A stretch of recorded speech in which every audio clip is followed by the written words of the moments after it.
Snapchat allows us to express our creativity through personalized avatars. However, there are moments when we want to change or completely delete our avatar. Fortunately, the process is simple and quick. In this tutorial, we will show you how to do it step by step so that you can easily update your profile on Snapchat. Ready? Let's get started first. Open the Snapchat application and log into your account. After that, click on your Bitmoji avatar in the top left corner of the screen. Now, you need to click on the small gear icon in the top right corner of the screen.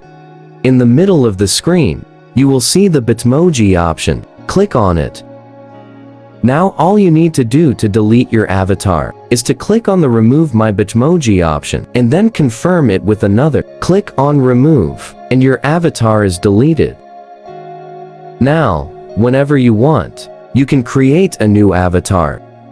That's it for this video. We hope we helped you delete your avatar on Snapchat. Leave a like if the video was helpful, and for any additional questions, please write to us in the comment section below.